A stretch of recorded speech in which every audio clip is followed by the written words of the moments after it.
കൊച്ചിയിൽ പെൺ സുഹൃത്തിനോട് സംസാരിച്ചതിന് കാപ്പ കേസ് പ്രതിയുടെ ക്രൂരമർദ്ദനമേറ്റ യുവാവ് ന്യൂസ് മലയാളത്തോട്.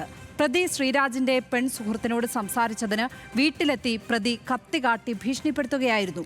പെൺ സുഹൃത്തിനോട് ഇനിയും സംസാരിച്ചാൽ വീട്ടിൽ ബോംബെറിയുമെന്ന് ഭീഷണിപ്പെടുത്തിയെന്നും യുവാവ്. എന്തിനായിരുന്നു ഇത്ര ക്രൂരമായി ഇയാൾ ഇങ്ങനെ നിങ്ങളെ മർദ്ദിച്ചത്? അത് അവളുടെ ഗേൾഫ്രണ്ടായിട്ട് ഇങ്ങനെ സംസാരിച്ച് കമ്പനി ഉണ്ടെന്നുള്ള ഇതായിരുന്നു എന്നറിഞ്ഞിട്ടുള്ളൊരു ഇതാണ്. എന്താണ് ഇയാൾ പറഞ്ഞത്? ഇത്രയും മർദ്ദനം ചെയ്യാൻ നേരത്ത് എന്തായിരുന്നു പറഞ്ഞത്?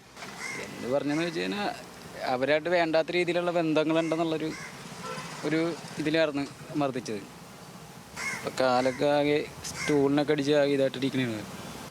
തൻ്റെ വീട്ടിലിട്ട് തന്നെയാണോ മർദ്ദിച്ചത്? ഇല്ല, പുറത്തിറക്കി തട്ടിക്കൊണ്ടുപോയി തന്നെ. കത്തി കാണിച്ചു കൊണ്ടുപോയിരുന്നു. ഒറ്റക്കായിരുന്നു ഇയാൾ വന്നത്? ഇല്ല, രണ്ടുപേരുണ്ട്. ഇയാളുടെ കൂടെ രണ്ടുപേരും കൂടി ഉണ്ടായിരുന്നില്ലേ? അതായത് ഗേൾഫ്രണ്ടിനോട് സംസാരിച്ചാൽ ഇനിയും മർദ്ദിക്കും എന്നുള്ളതായിരുന്നു. അത് തന്നെ, ബോംബെറിയുമെന്ന് പറഞ്ഞു വീട്ടിനകത്ത്.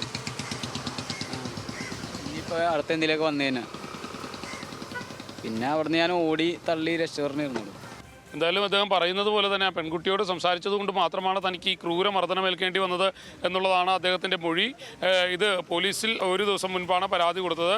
അതും ഇയാൾ പിടിയിലായെന്ന് ഉറപ്പായതോടുകൂടിയാണ് പരാതി കൊടുക്കാൻ തയ്യാറായത്.